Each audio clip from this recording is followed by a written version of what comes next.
Okay, let's start. Good evening, everyone. Thank you for joining us tonight for tonight's Science Café. My name is Daniela Vervloed, and I represent Czech Center Brussels, one of the co-organizers of the event.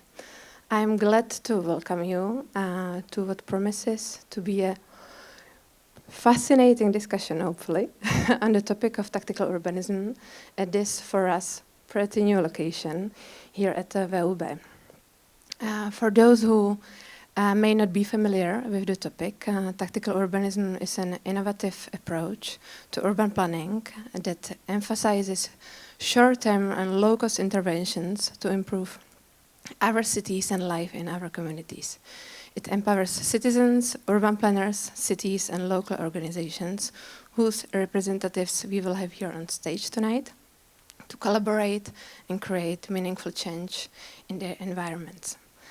In a world where urban areas are constantly evolving and facing new challenges, from climate change to population growth, we felt like tactical urbanism is a topic we want to address since it offers a flexible and innovative way to address these issues.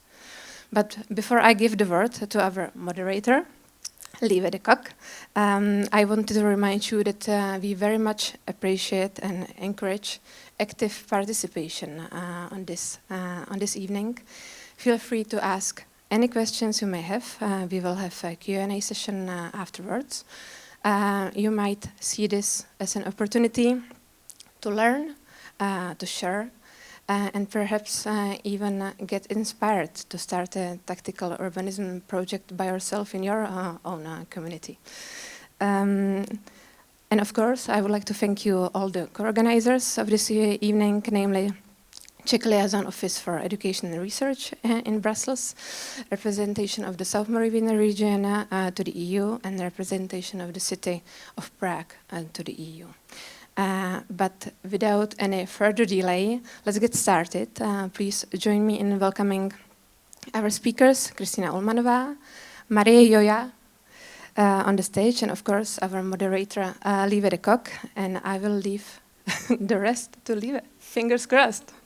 Enjoy the evening. Thank you.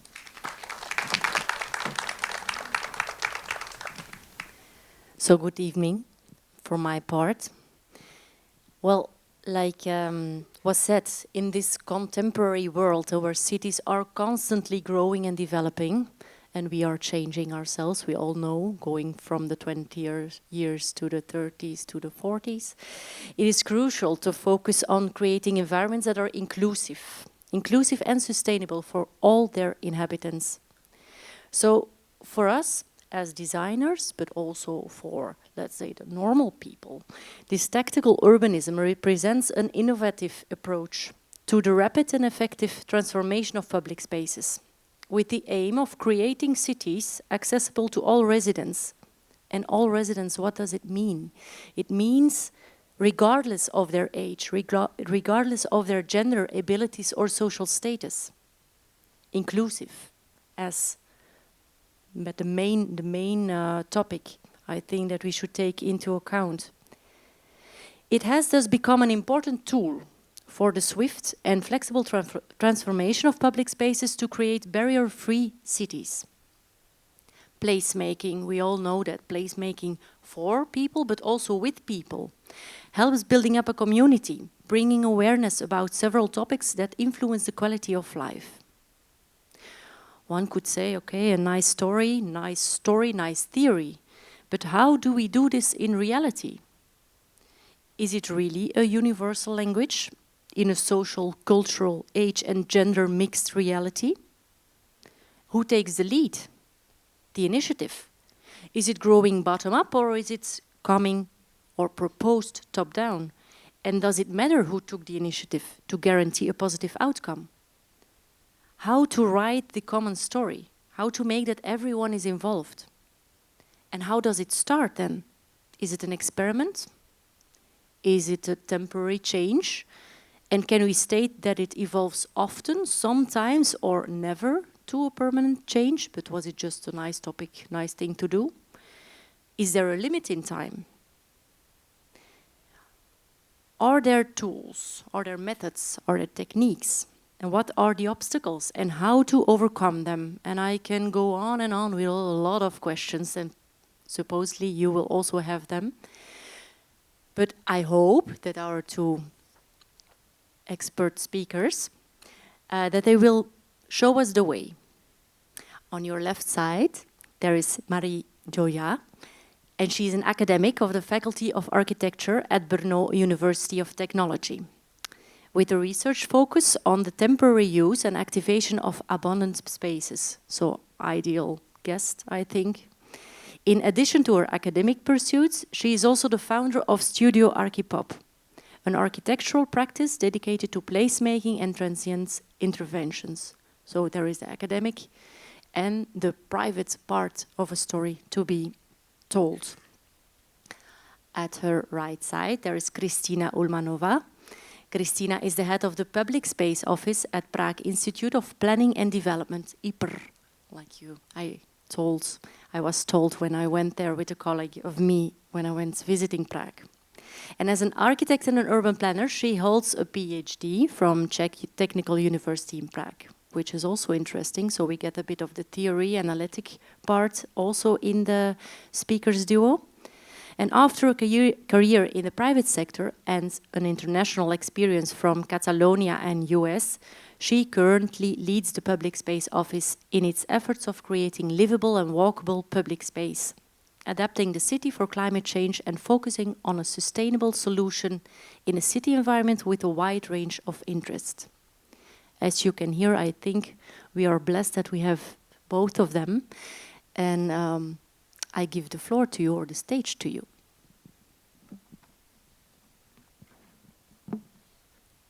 So, good evening.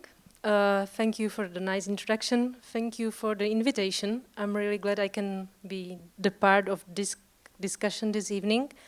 And I hope I don't disappoint you in answering all the questions you ask, because these are really like the questions we are burning right now when we are talking about public space and how to use it. Yeah, sorry, it's more slower than I expected. So, as it was mentioned, today I'm here to represent the Faculty of Architecture of Brno, and the studio I founded, we named ourselves Archipop because we concentrate on pop-up in architecture. And today I'd like to connect the topic of technical urbanism with the research we are working on at the faculty, and also with some practical examples how to communicate these kind of changes in the public space. Maybe to start from wider topic. Last week, and we were talking about it before this discussion, I was in the mountains on a bike, and as you may be aware, all of you, when you are in the forest, the cycling is freedom, it's independence, it's really, you can go wherever you want, fearlessly, right? There are no obstacles, and you can really enjoy your free time. And I ask myself, why can't we do it this way in our city, in Brno? Because there are so many obstacles when you want to ride the bike in the city. And I must say, as an adult, I am aware of the traffic, of all the cars which are going there. But when you take the children in this kind of heavy traffic, you realize that you are so stressed that afterwards you are really avoiding to take them in this kind of city. And I think it's really a shame. And I think we have to change the point how we look at the cities, at the Brno, my hometown, to make it more for the people, with the people, and to create livable cities and start with the children. And I would like to start with defining what is technical urbanism for me. It's very fast action, which you can see immediately the feedback of the people who use the space. It's defined as a locus intervention, and it's also, it's not just that you do something and then on a permanent phase there is something totally different, because technical urbanism is giving us the chance to experiment, to do different kind of intervention and to see what could be the proper solution of the problem we are defining. And here is a picture of my favorite Czech studio who concentrates on the public space. They call themselves U/U Studio. They also do some foreign interventions, but their basic motto is that there is also something little can cause a really huge impact. And this is quite fancy project of just little interventions on a cycling track. And the thing was that, for example, they painted a handrail. They gave it the paint. They added some small temporary benches there, and they let the people to choose in their creative way of using the space, and the people really do. And when we are talking about tactical urbanism, we can also define it as a guerrilla urbanism or pop-up urbanism. It means that we, as we mentioned, do something really fast, and we experiment with the way of changing the public space. This Prague example is very popular, we know it. There is an organization, and they try every year to do something special on a huge street in Prague, Prague Magistrala. And every year they invite different kind of artists to explore the public space there and to give the people the possibility to enjoy their free time there, their colorful free time. And it really has a huge impact on the lives. And there is the topic of placemaking, which is really closely binded with the topic of tactical urbanism. This is a photo of a placemaking conference which is taking place every year in different European city. This was in Spanish Pontevedra. And the thing is that the aim of the conference is not just to make the presentation about what can happen and make the theory, but they also involve the citizens of each of the cities. They make the intervention in the public space. They had the presentations in the public space. They involve the community, and they try to develop some kind of practical solutions how to make the public space more lively, more suitable for the people. Because, as Lieve mentioned, placemaking is about making the public space for people and with the help of the people who live there, who use it. And so give them the opportunity to participate in these kind of changes, not only for the permanent ones, but about the temporary ones. And you know the topic of participation, about the style of going from bottom up, about involving the community.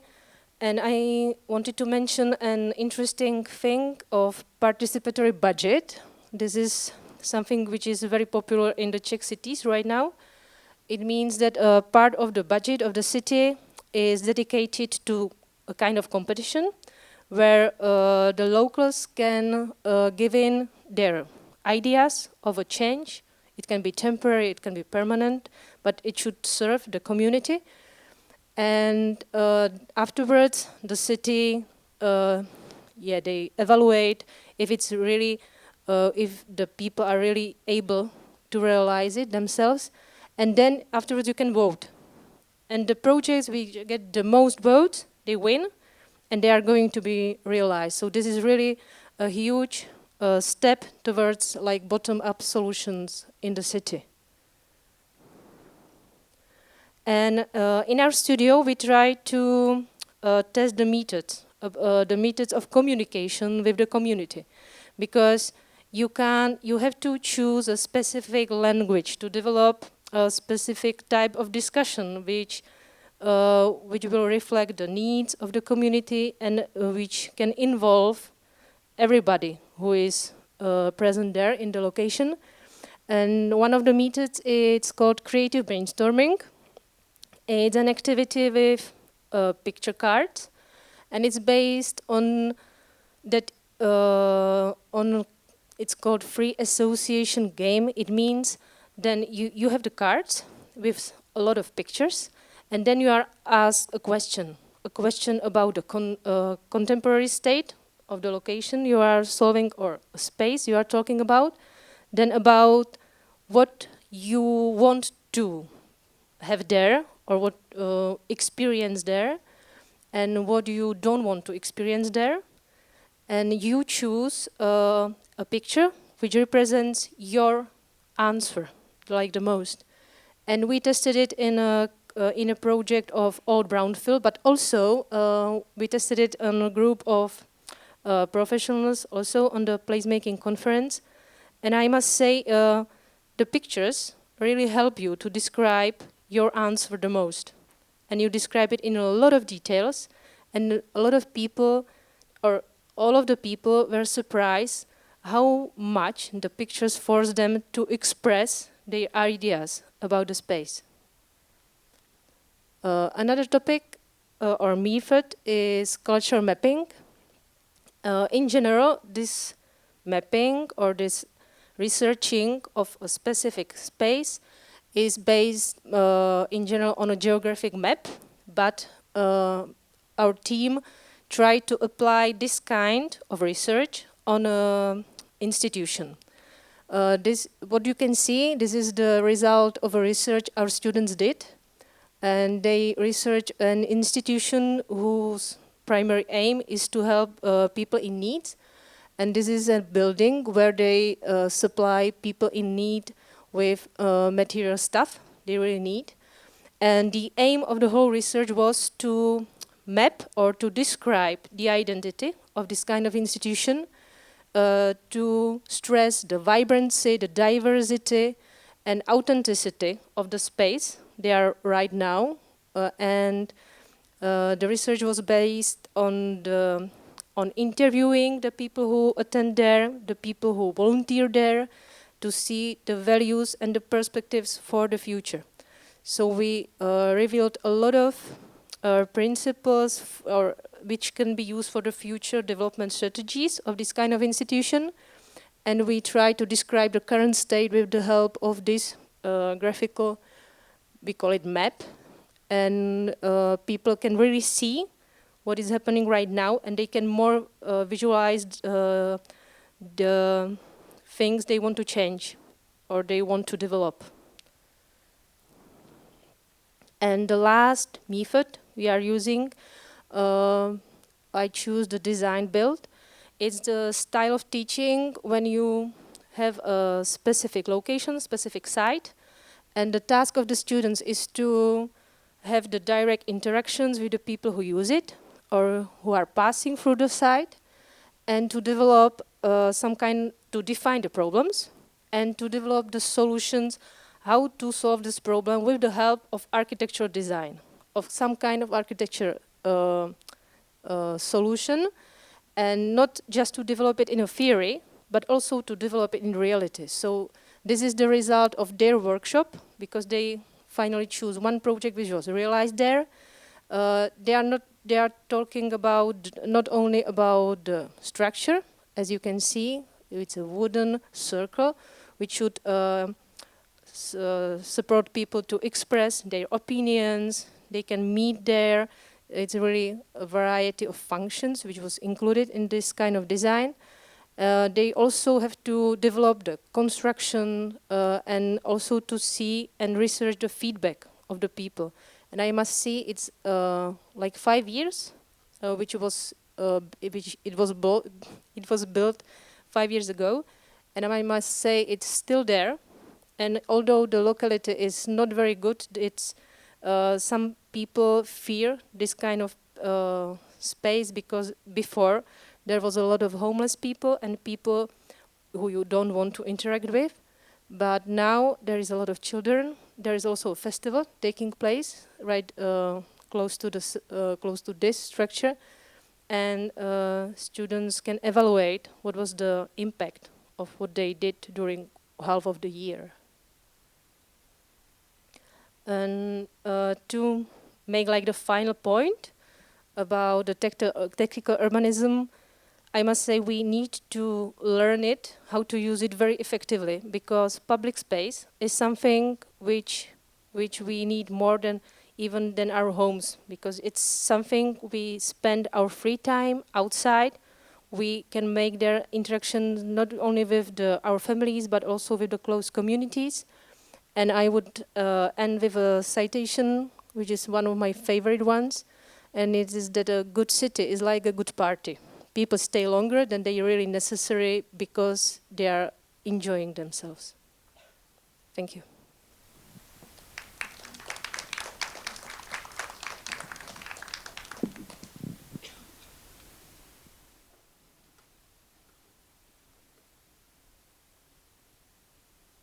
So, good evening. I'm also glad that you've come, and I will show you some cases that we've worked on as an Office of Public Space in Prague, and also with collaboration of other parts of the city. When I will talk about we, so I mean not myself, but the whole collective of our office and even previous members, because everything what we do takes a lot of time. These are long-term projects, and people change, and the projects have ups and downs. I would like to start with a little introduction: who we are, what we do, our values, and the tools. And some of the tools we can talk about them within the range of tactical urbanism and what's today's topic.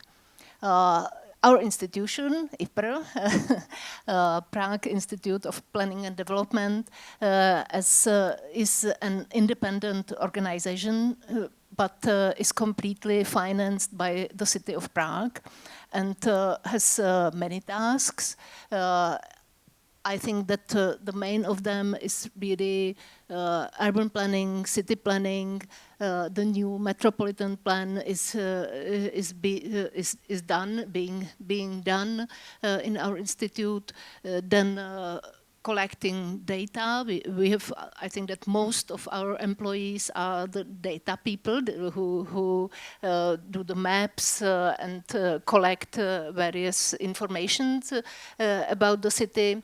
We have the analytical office department, and last but not least, I think is the Center for Architecture and Metropolitan Planning. Within our institute, we have a place where you can see exhibitions, there are talks, lectures, and we can also organize meetings with people within participation or introduction of our projects.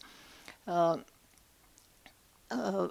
think that what we do, we always have in mind that we have some values, and we have to compare our projects and tasks.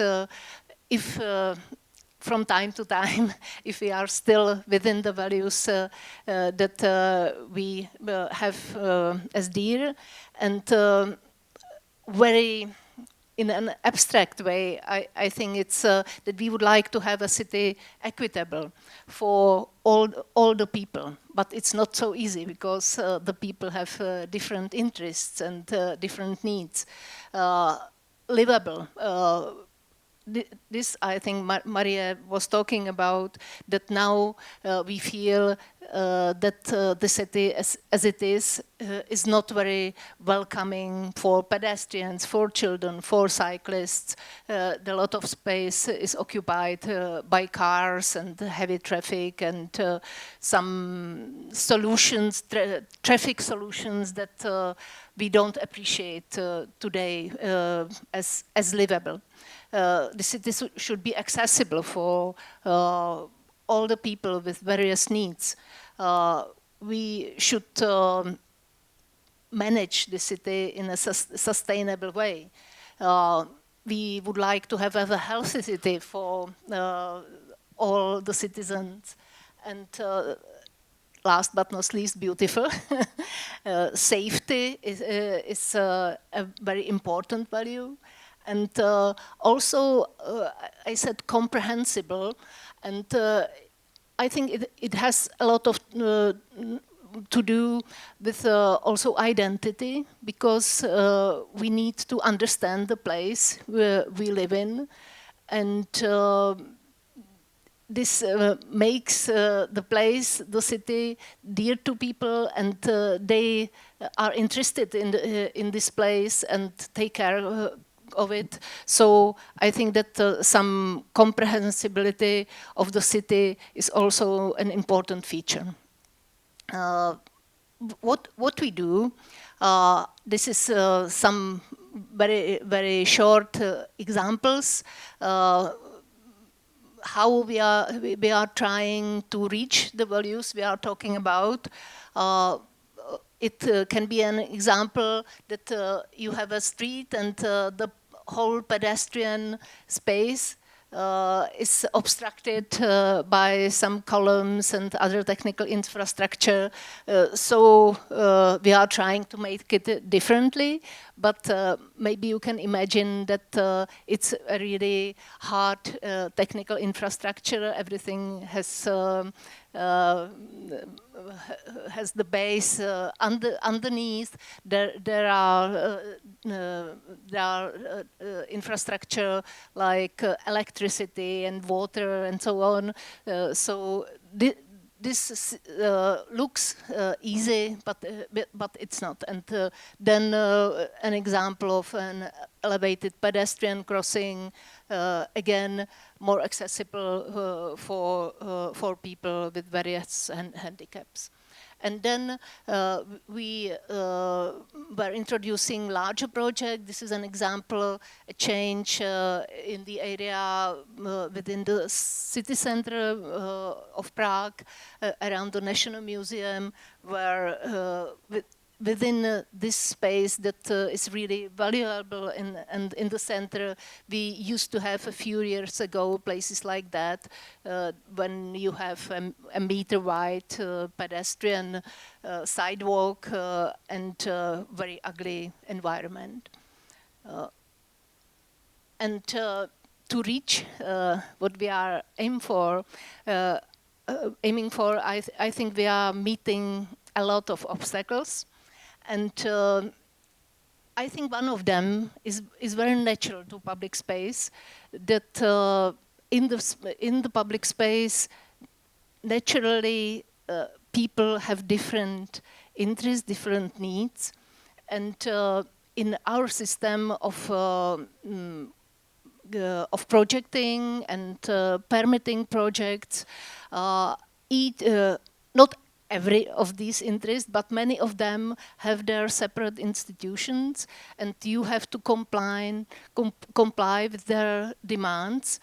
And there is no arbiter, anyone who would coordinate it and who would aim for a balanced public space to negotiate some balanced outcome. And this is our role. We are trying to do that, but it's more or less informal. It's not in the system.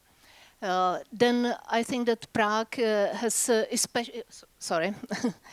especially fragmented governance, because we have each of the elements has a different organization that's managing it, and again, they are in a goodwill. They are following what's the best for their part, but not following the whole context. Then I think that we found out during 10 years of existence of our office that it's very demanding for all the resources to really make a structural change, to move the traffic lanes, to extend sidewalks, to plant the trees. It takes time, a lot of money, and it's not easy to finish projects like that.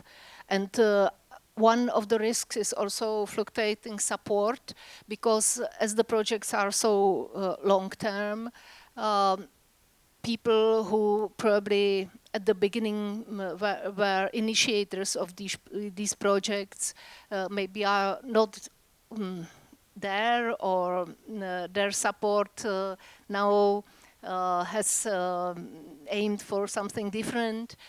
So it's not easy to finish large projects.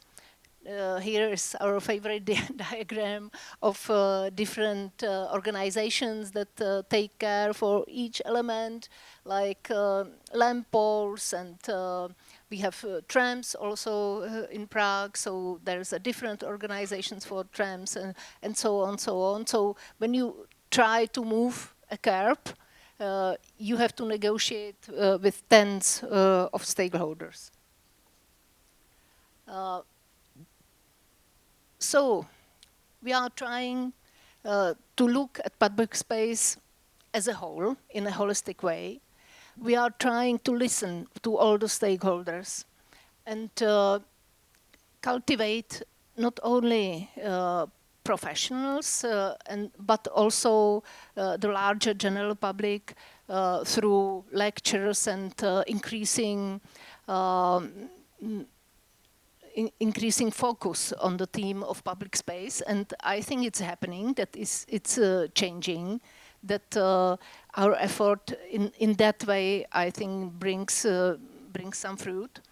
And we are trying maybe that within our institute, it's not so common that it's the city planning institute, but we are very close to action, to real projects, to making the project to come through into realization, into implementation. So the tools of tactical urbanism are really very helpful, I think, in that, because I think now we have to focus on quick change, on something to improve the environment much faster than wait for the whole project, like to the revitalization of the whole street, whole avenue, whole square, because it takes really years and maybe tens of years to come through. What we do, we are preparing strategic methodological documents. We do some pilot projects, like initiators, and other organizations, other parts of the city have to take it and move it to reality. And then also we of course collaborate with the public.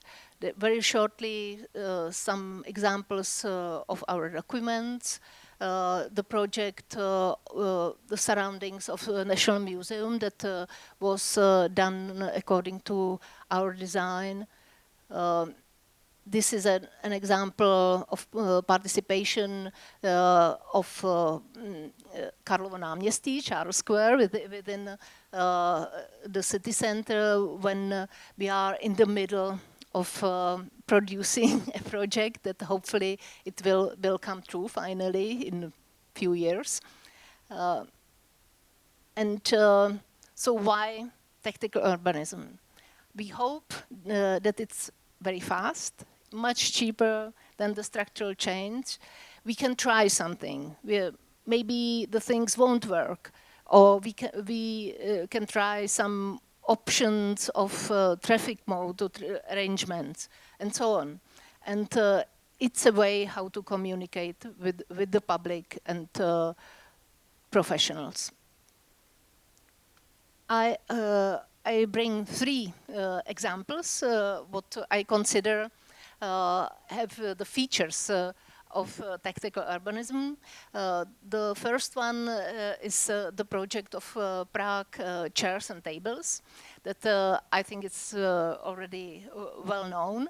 And what is important, that it's a real collaboration with the public, that the city provides the furniture, provides organization, provides some structure, helps with the negotiations, but it wouldn't happen without other stakeholders coming and taking care of the furniture, because this is how it works, how the project is organized.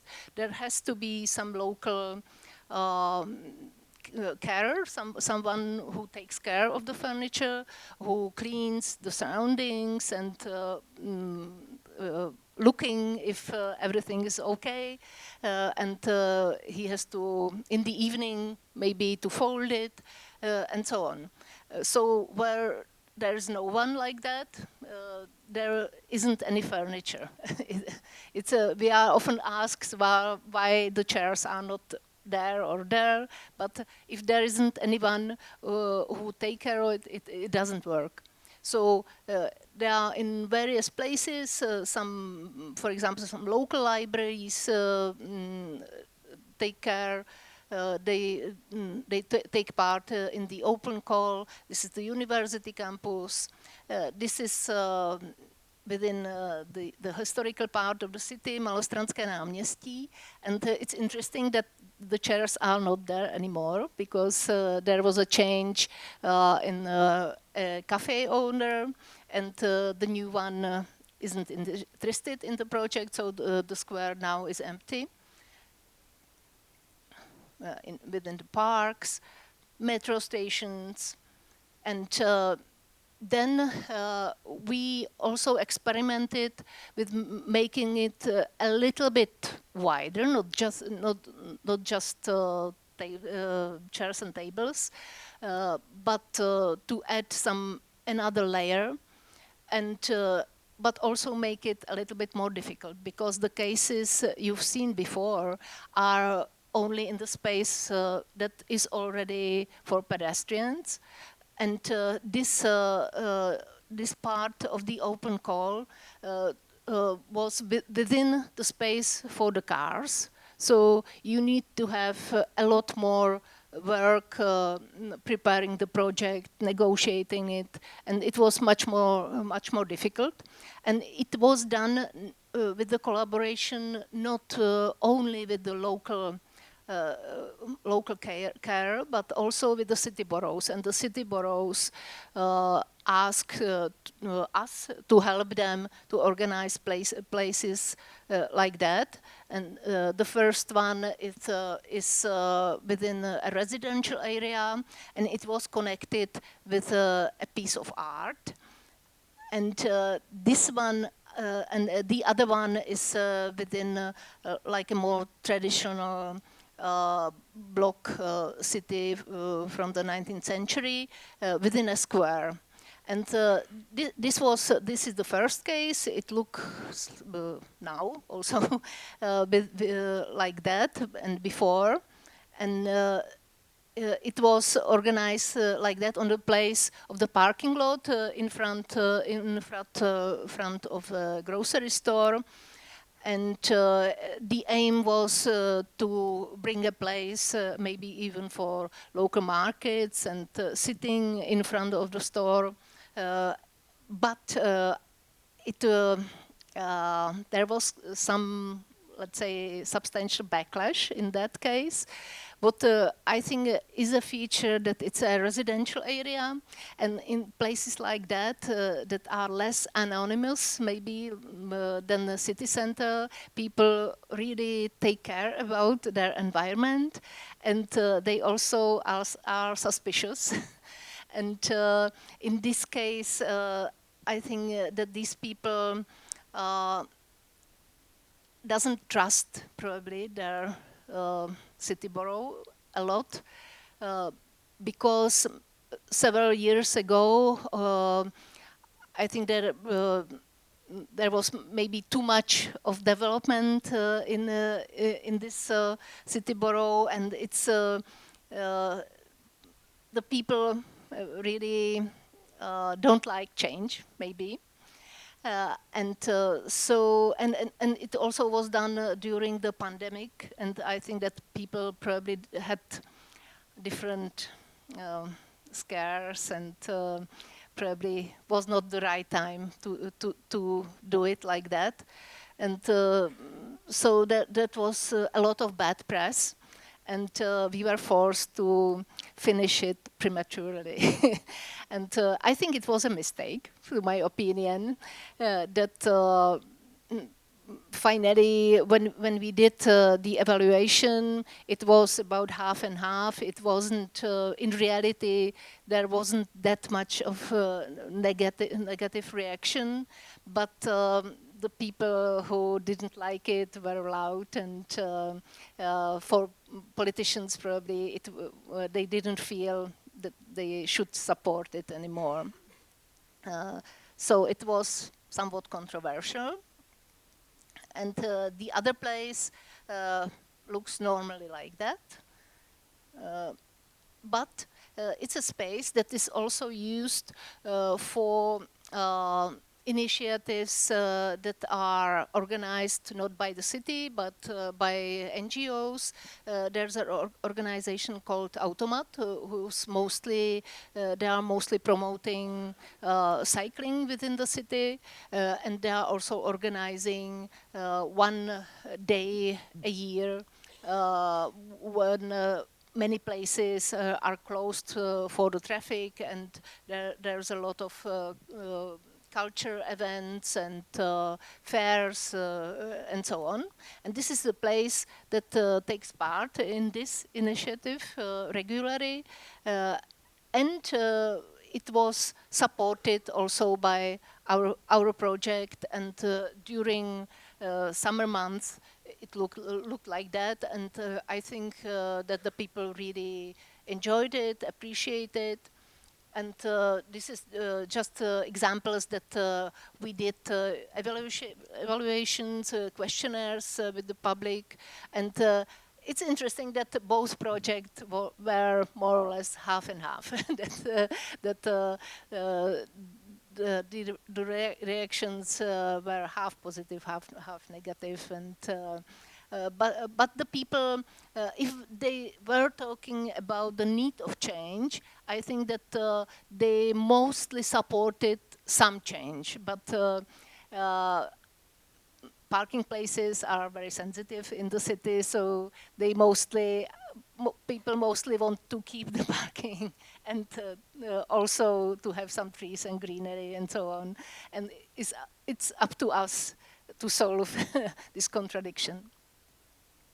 Then another project is Mariánské náměstí, what is a place that several years it looked like that. It was like a parking lot. It's a place in the city center where you have the city hall, you have the city library, national library.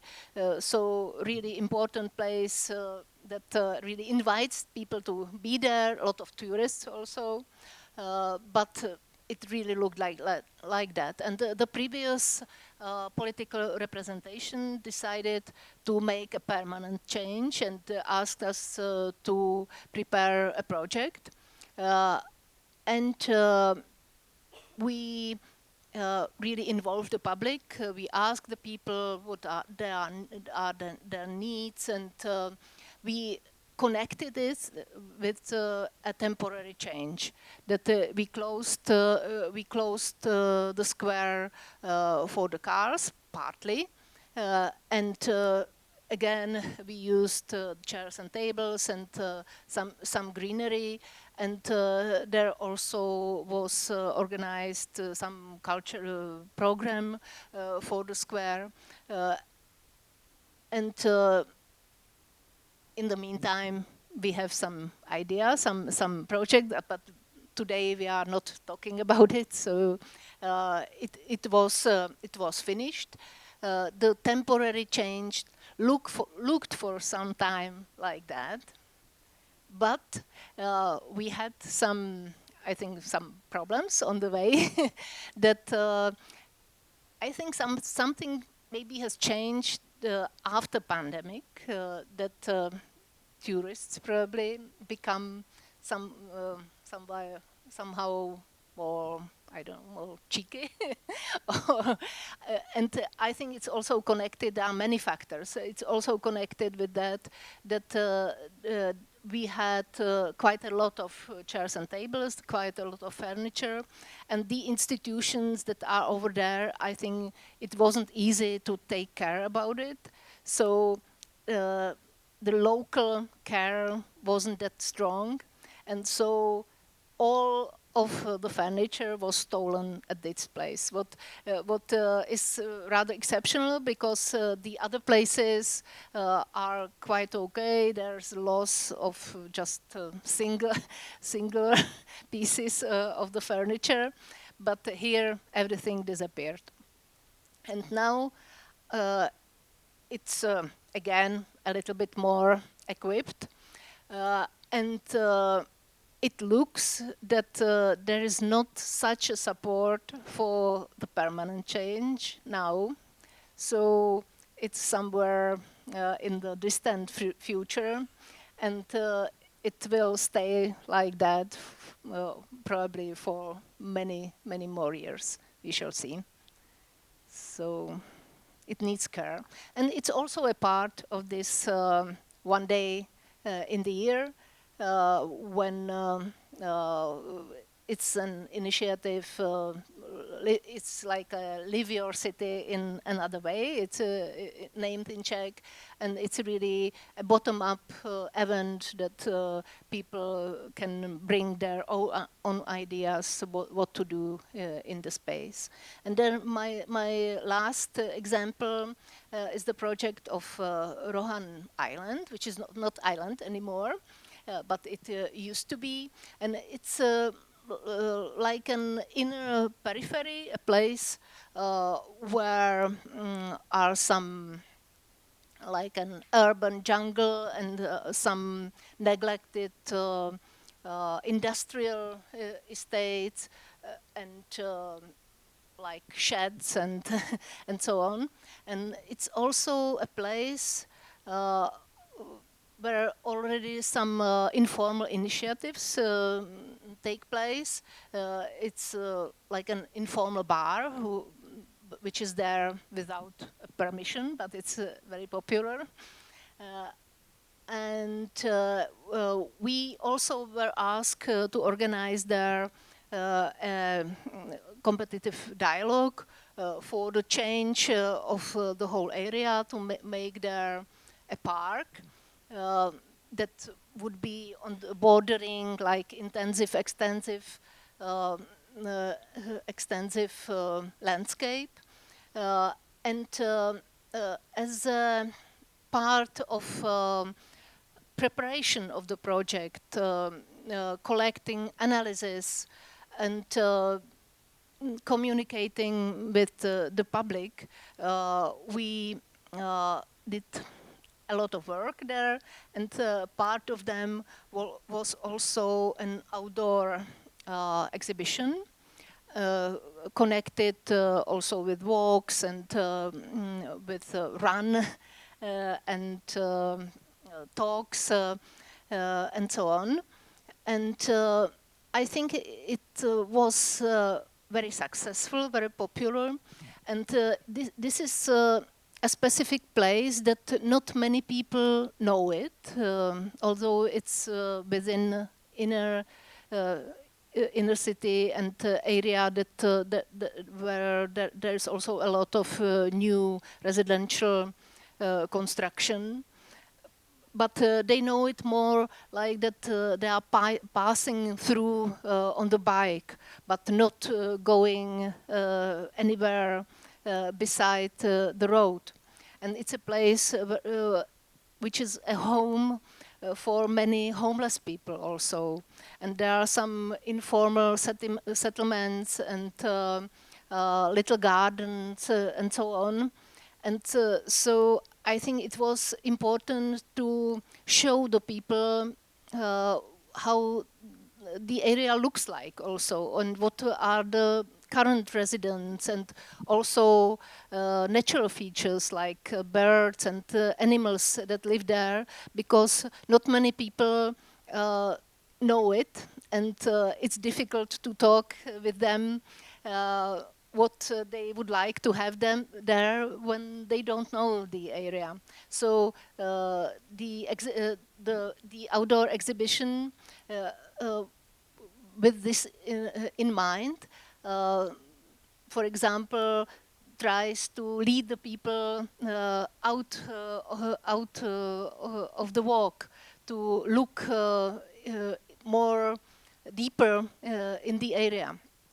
And we also provided places where to sit.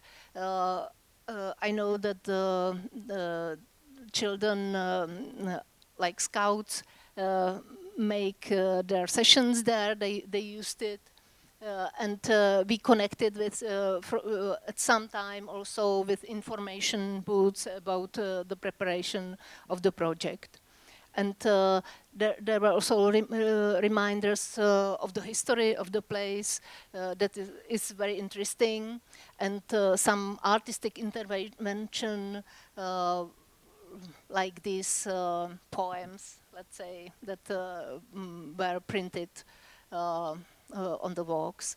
And there is an example of the walks for the public, and example of the run that has some secret boxes, and the children and people could uncover some new information within the sporting event about the place.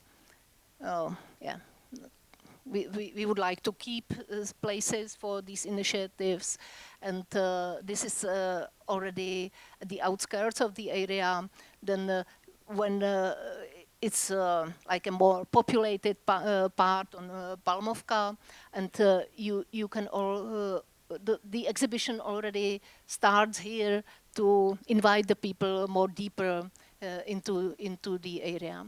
So I view it that these initiatives are maybe never like only initiated by the residents, but or only by the city. That it's both ways.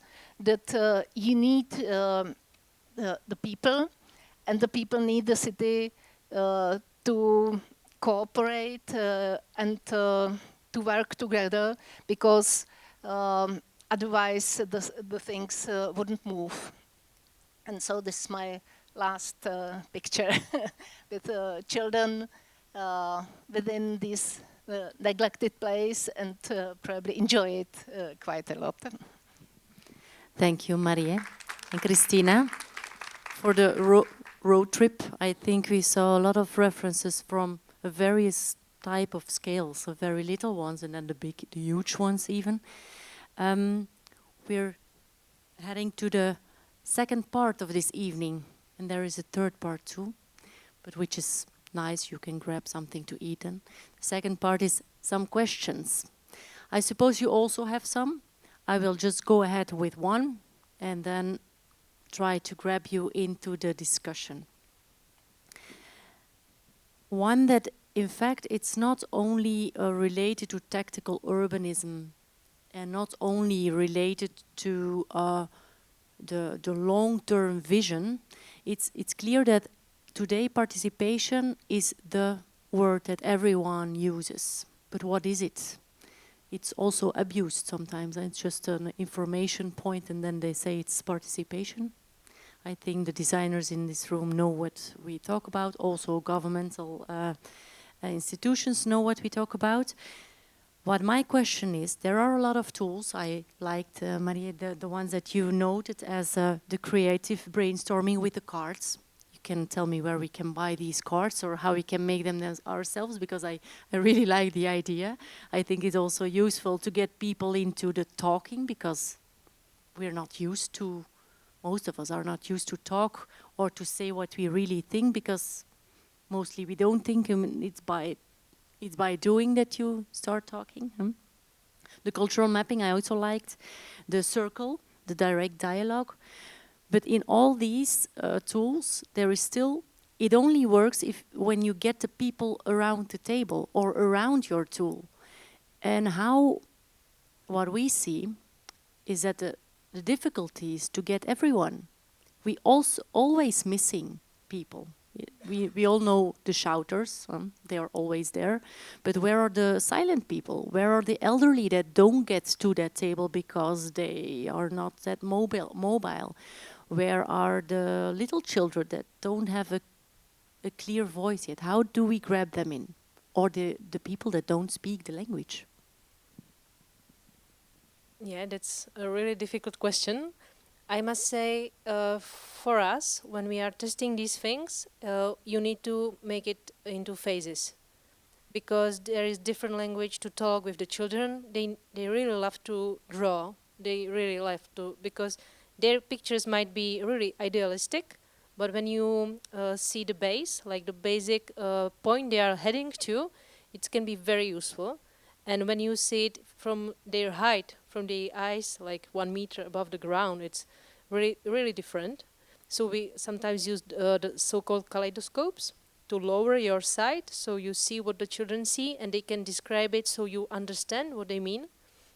And when you are mentioning the elderly ones, you really need to switch in the other extreme, because in the Czech environment, a lot of senior clubs exist, and I must say even the most shy grandmas, they are joining it, but they need to have the support like of just the local ones. It should be really intimate discussion, and you can't get the answers on the first try. You really need to visit the community many times, and it can take a lot of time. For example, when we were discussing about the institution of the social need, the students were there for 1 month, 3 times a week, before they get some answers. So it's really time demanding, but when you try really hard, you really get the points you need. Kristina, you have something to add? Other tools or other tricks to get everybody in? Well, what I know, for example, in this case of the Rohan Island, we collected contacts of the people through various ways, and kept the contacts, and were sending newsletters to the group of the people who already were interested in the project. And I think that for me surprisingly works quite well, that the people are really receiving constantly some information. Because what really bothers me, I think, in this, that it really takes such a long way before you plan something, and maybe you communicate with the public what are the ideas, what are the needs, and then you have really a long process of evolving the project, and receiving permits, and maybe building, maybe not.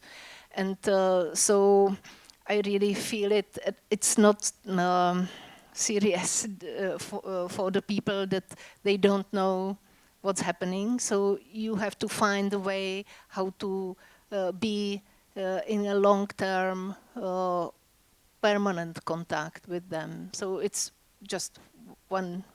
Maybe a little anecdote here. The mayor in Brussels, he has a spy in the local, and the spy are the Muslim women or the moms. So when he wants to change something, he asks the moms. Even when there is a lot of noise, let's say in the city center, no, we don't want it, mostly the men, shouters then. I can say it here as a woman. But then he checks with the moms. If they say it's okay, let them shout a bit, it's okay. It's good for the kids, and so for our community, then it will work.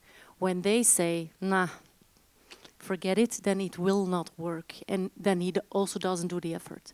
So a spy is a good idea, maybe. Maybe another idea of, I had it as a question, what about theft of the temporary constructions or the temporary furniture. Maybe you should choose a more ugly color that doesn't match with that doesn't match on every terrace, so that you can see, that's the yellow or the pink of Ypres, and then and it's clear who took it. There are little signs on the chairs anyway, but maybe not enough. Are there questions in the, let's say, of the audience?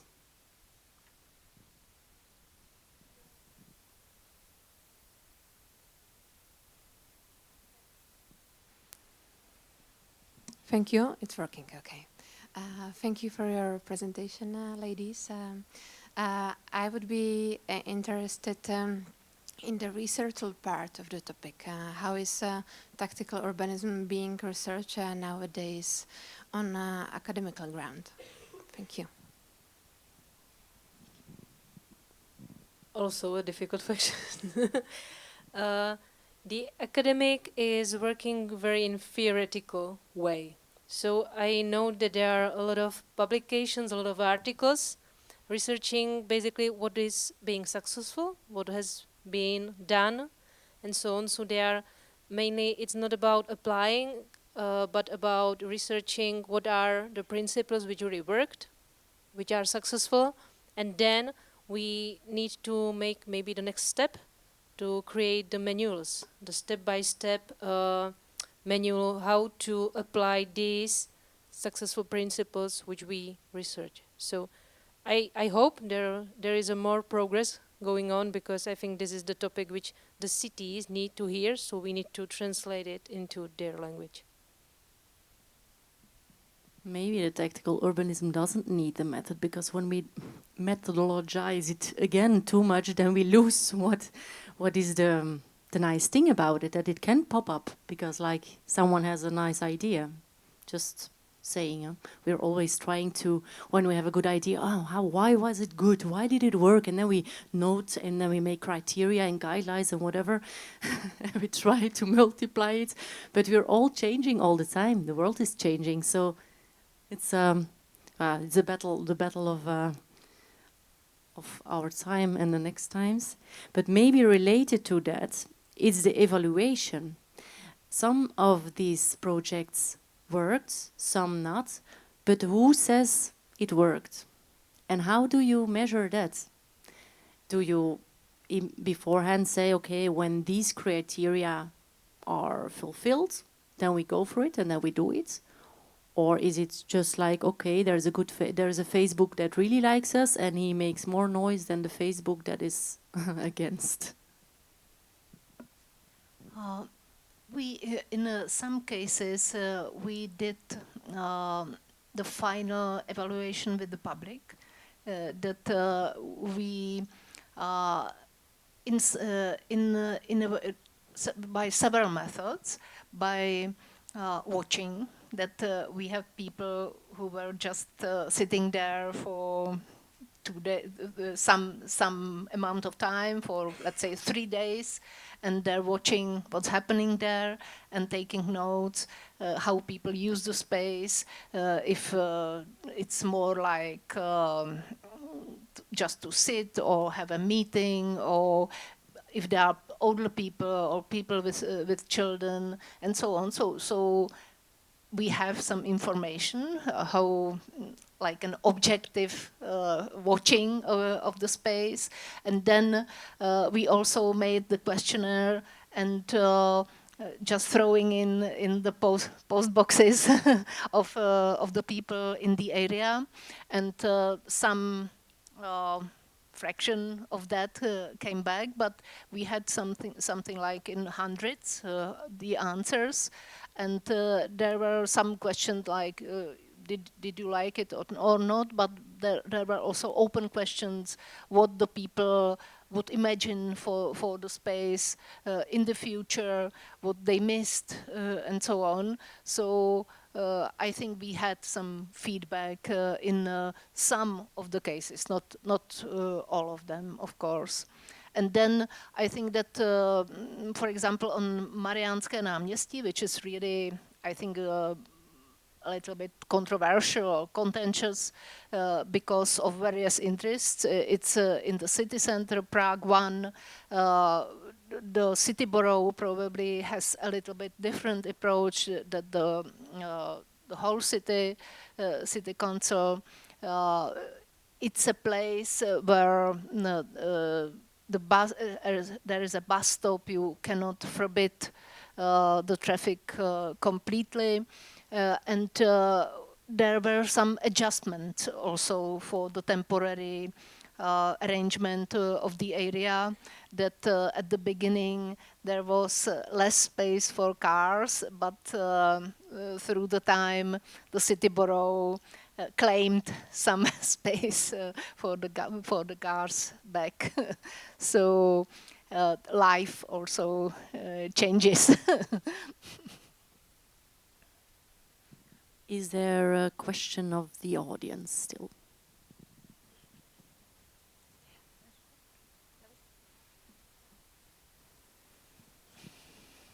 Hello, good evening. I have just a question, maybe to come back on the, like, how do you think you can increase the participation? Because there are still some people who are more interesting, maybe some people who are more interested in local politics, and there is no surprise that in Czech Republic the participation of the people in local politics and in local life, especially in the cities, is not so high. And how do you think, maybe this more the question to Prague, how to maybe increase the acceptance of the changes, because we also know that there is a automobile lobby, but maybe are not the people who are protesting there. There's always this story, like the people who are more shouting are the people who are coming from the suburbs to the city center and coming there for the work, maybe not especially the local citizens living there. Because, for example, the example of Americká Street at Vinohrady, that's the streets where I grew up, I'm not far away from there, so I know that I still see the cars there, and I was very much enjoying the project, and like with the chairs and tables, it's a project that it's, I think, like in some parts very good, accepted by the population. So how do you think you should like find the acceptance of the broad society? Because we saw one change with the last city government, but with the current city government it came with a change because the people were maybe not that seeing the development as good, or maybe the old people were shouting, the old car owners were shouting. Thank you. I think you really have to listen to the people, because sometimes they have some needs that probably we are maybe not taking into account. And it's important, I think, that also to identify in the area some important actors, let's say. It could be maybe some shop owners or cafe owners and maybe library, and also local politicians and so on. And I think you cannot just put a stand on the square and ask the passers-by, but you have to be probably more active, like finding different ways how to find active people who maybe don't like to take part in like more public events, but they may answer by email or by some web questionnaire and so on. It comes to my mind that we did another project that also didn't come into reality yet. It's the public space environment within the Czech Technical University, Campus Davice. And it was interesting that we have a huge participation in the virtual world, that not face to face. I was there to lead a walk, and I think that 2 people participated, but on the internet we had something like 5,000 answers. So, and it never happened before. So we also collaborate with like anthropologists and specialists who do like a social analysis of the place and identify who are the people and how to approach them. So I don't think that we are perfect in that we are learning step by step.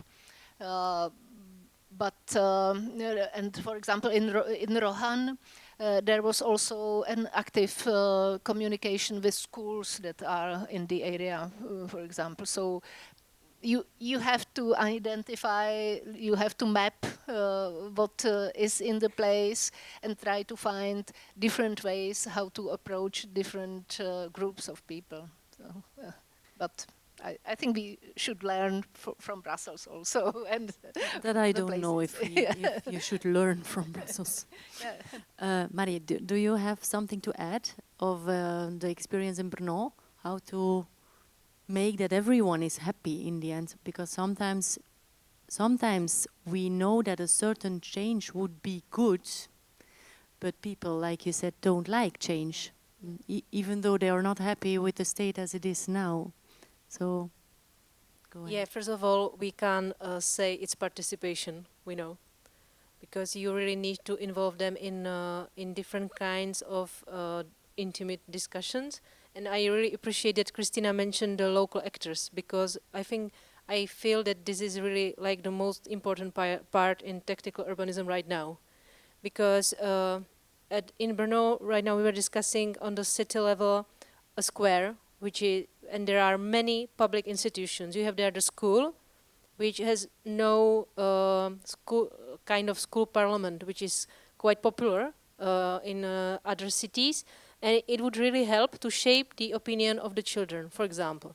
Then there is a pub, you can sit there with the people, different sort of people, and these are like 2 extremes, and there are many institutions in the middle.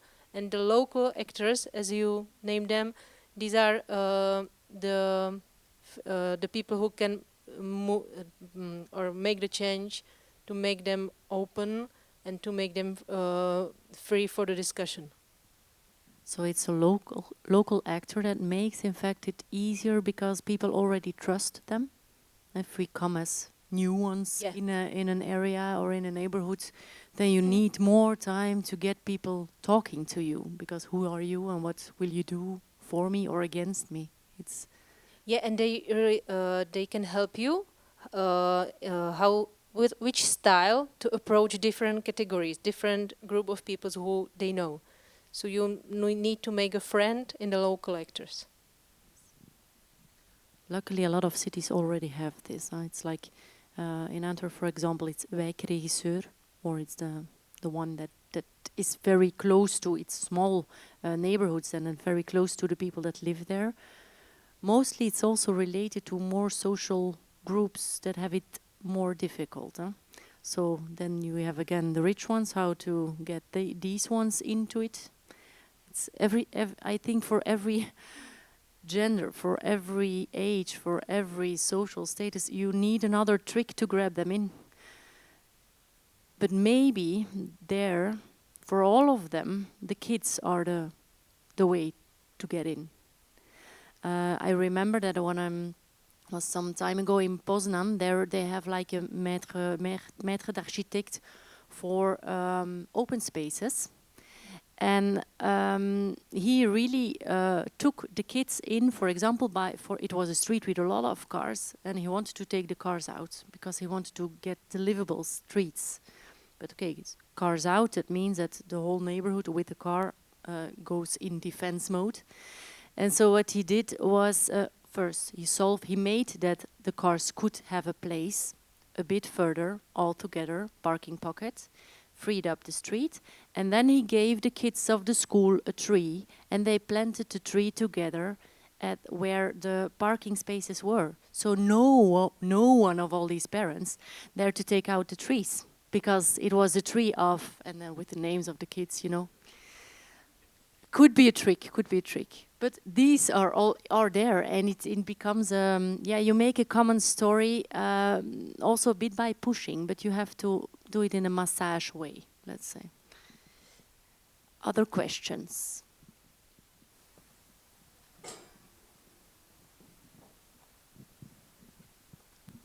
Thank you, also from my side. I believe I will have easier questions this time. The first one is actually for Marie, because you mentioned that you have Archipop, the company, if I understood well, and you were talking about pop art. I don't know why, but just came in my mind like 80s, 70s, you know, disco. So I would be just interested, how are you like combining technical urbanism with pop art and architecture? Is it like about shape or colors, or you are recycling like some stuff from older times? I don't know how to say it. And the other question for both of you is there any like ideal city in Europe you would see as like, you know, the best, how to get there, and maybe we should like follow the strategy of the city or something like that? Thank you. For the first question, I'm afraid I said it wrong, or you misunderstood, because it was just pop-up, not pop art. But we can surely totally use art in tactical urbanism, on the streets, on the paths, on the roads. So it could be combined, but it was just pop-up. And maybe for the second, I really like Rotterdam. It's like my heart city, because I was working there for a year, and I must say, and it's maybe just one city of the Dutch cities I would choose, you know, but I love cycling, so this is something which is striking my heart when I see that you can bike everywhere, no matter where the cars are. So this is something which really, I felt they're very, very good. And also the urban style of shaping the streets and the design. For example, the yellow urban line through the most of the city. It's such a popular thing, and it's also participation, because everybody could buy their piece of wood, put the name on it. You could have as many as you wanted, and I feel they really found the principle how to do it. People love it.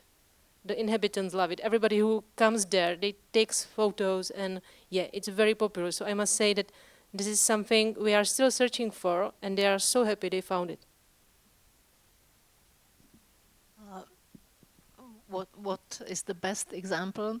I can't say that I know all the city and everything, but I think very popular example is the city of Copenhagen, the home city of Jan Gehl, and they are already for something like 30 years, or maybe even longer, applying his research and his approach, his principles, and going step by step.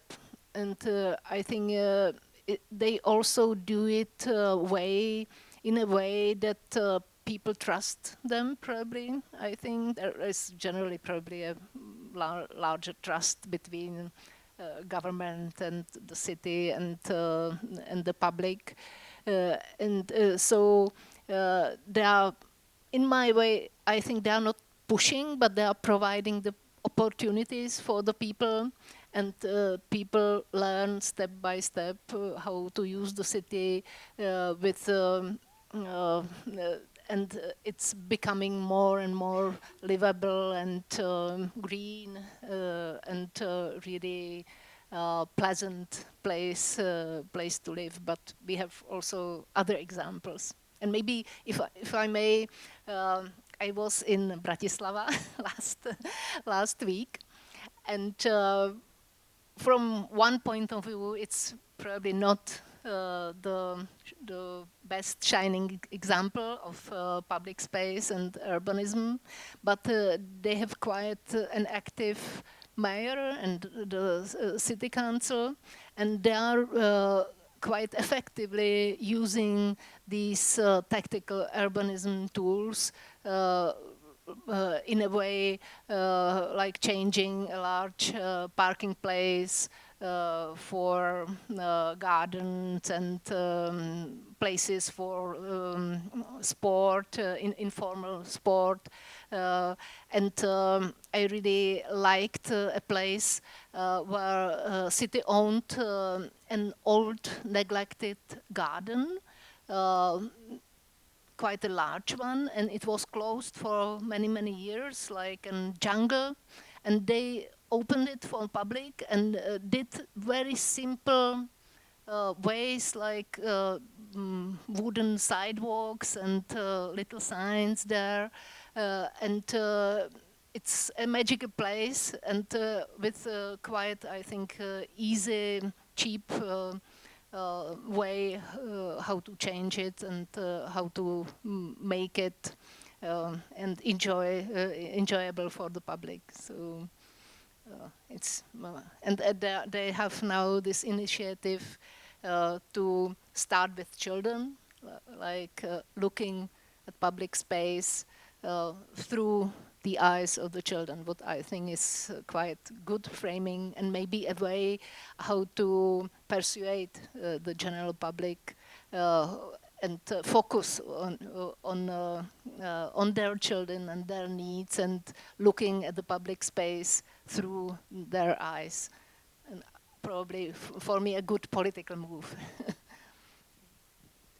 I think there was still one, no two, no three. Ooh. Okay.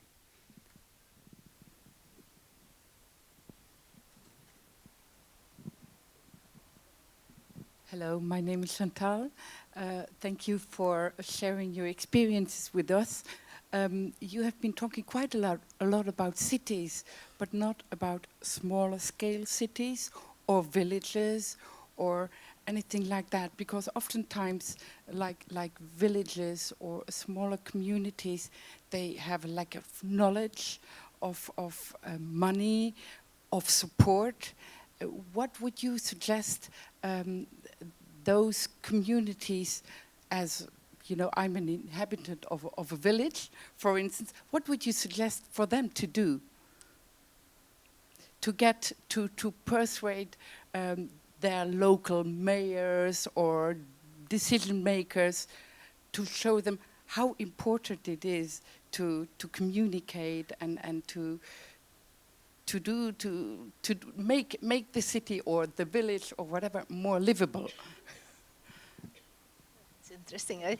I was talking from my praxis because I work for the City of Prague, so I was talking about our experience, and I'm thinking about it. And what comes to my mind, I think in a way that it should be probably a little bit easier in a smaller village, that you probably know your neighbors and know personally your mayor and the councillors, and that all the processes probably are not so complicated and there's that anonymous environment. So maybe what I would see as an initiative, maybe start with something like a little event, like sharing something, sharing meal, or organizing a day in the year where people can join in the center of the village, and everyone can bring some food and talk and something like that, and maybe start knowing the neighbors and talking maybe more to them and asking questions, what they like and don't like, and probably building trust, and in that environment maybe in communication with the neighbors, find some small steps, small additions to the space, what you can start changing. And if the people like it, I think that probably the politicians will also like it, that it's mostly like that. But I understand that it can be difficult, and it really depends on the atmosphere of the place, and every village is different. In my opinion, when we are talking about these kind of interventions, it's still really a small scale. In my opinion, it doesn't depend on the size of the city. It depends on the size of the community, and about maybe the bonds inside the community, because every community has its events, its not only cultural ones, but also like common places where they gather together. So I think it's just about the progressiveness of the mayor or of the political parties, just to support their local communities. And if you support them, doesn't matter if on the village or in the city, it's still just about the support of its identity and about the events which are there everywhere. I think that the trick can also be like I think Maria, you said it about the participation budget, that you can, as inhabitants, you can plead or go for your initiative and make an idea of it. Just by making the idea together, you're already doing half of the job. So this could be a good tip or a good suggestion for your mayor.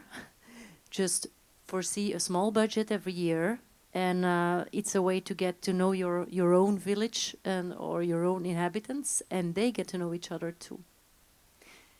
Okay, there was, I think, on the left side, still one. Thank you very much. I have one remark and one question for Kristina. Firstly, I have read some years ago an interview with the mayor of Bratislava, in which he had said that he had been very much inspired by activities of your institute. So let's say, so it's some kind of circle. And the other question, you tackled it a bit, but I would like perhaps to get some more details. You are covering the whole Prague, but there are some parts, boroughs, as you said. So what is the collaboration with boroughs, and let's say how it's organized, and it's good, it's bad? You are, let's say, maybe trying to be more advantageous, and they are, let's say, more prudent. So how it is going? It's as you said, every borough is different, because maybe if you don't know, Prague has 57 city boroughs with their local elected mayors and councils, and 22 offices issuing building permissions. And the responsibilities of the city boroughs are quite large in that system. So it's a very fragmented system and very, I think, difficult to navigate. And quite often it happens that politics involve in that, because you may have quite easily the mayor of the city borough from a different political party, that the councillor at the large city hall, and there can be some tensions. So it really depends. And it's and I think that also, as I said, the projects are really long term, and the politicians may change within the process. So it brings a lot of interruptions and obstacles.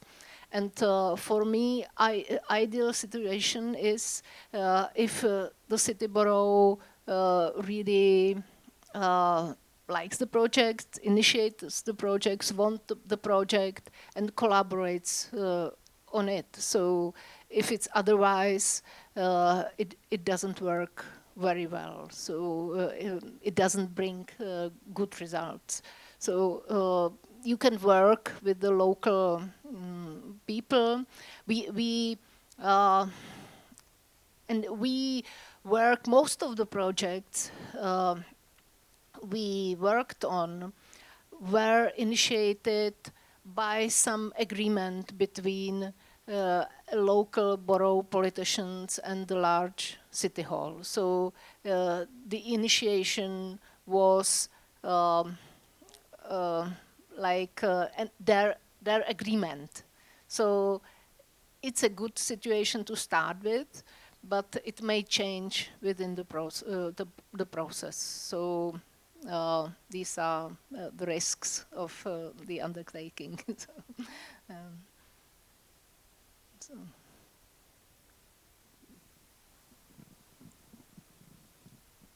I had actually several, but Lieve, you asked all of them, so that's great. I just wanted to also compare in Brussels. You also, I heard several projects being stolen, or of course, sort of vandalized. So it happens all the time. With the chairs, also one of them, they actually nailed them down with very large nails, which functioned actually as a very big invitation for people, tearing them apart with some cobblestones with them and putting them at their balconies or gardens. So it didn't work in this case because there was no participation, I think. But that's linked to my question, did you have time to walk through Brussels? Because you said maybe there's an inspiration to be drawn, or you're not maybe so inclined to be on board with that. But yeah, did you have chance to see the city? I'm sorry, this time, I was in Brussels something like 12 years ago, but this time I really didn't have time because I've come today, I'm leaving tomorrow. I'm sorry, it's a mistake. We'll invite them, and next time we oblige them to stay the weekends, and then we show them what Brussels is. But I have to appreciate the program of Eurocities Living Spaces. We have the leader of this program here, Clementine, among us. And we hosted guests from various European cities due to this program. And we talked to them how to better talk to the people besides other tasks.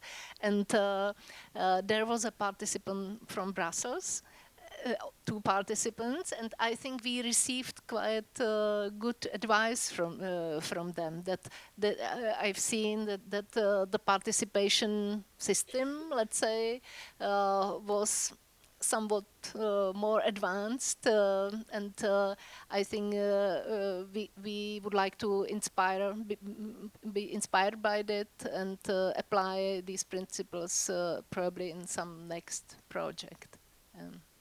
That they maybe if I can very shortly say what we've learned, that when you organize, for example, an architectural competition, there's a problem that you may participate the needs of the society at the beginning, and then you have a closed process of designing and choosing the best project, and the commission, the jury consists of professionals, and then is announced, here you have your best project, and the public can be surprised, merrily or not that much, and so we've learned from Brussels that they have something like probably some anthropological analysis of the environment,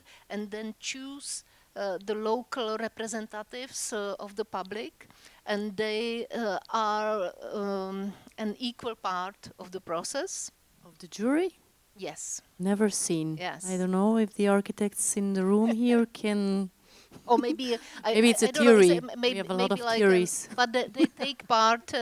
I don't know if they have... it would be a good idea, Kristina. It would be a perfect idea.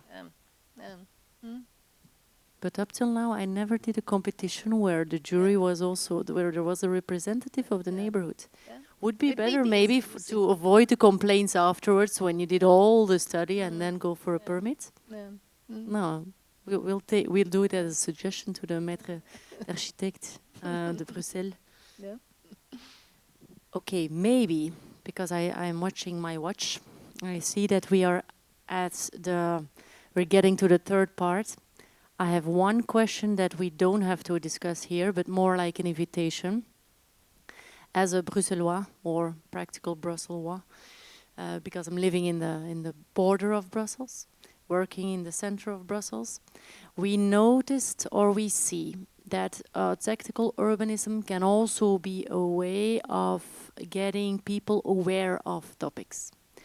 So we in an office, but it's like a side project of the side projects, you know, the ones that you grab when you don't have anything else to do, the normal job. We noticed, so Brussels has the Zenne, the old river, and it disappeared through history, but it's still there on some points, but invisible. So the idea, and now it comes, and how can we make this from idea to realization, and maybe together with some of you. The idea is how can we show the history of Brussels by this river through the city as it is now.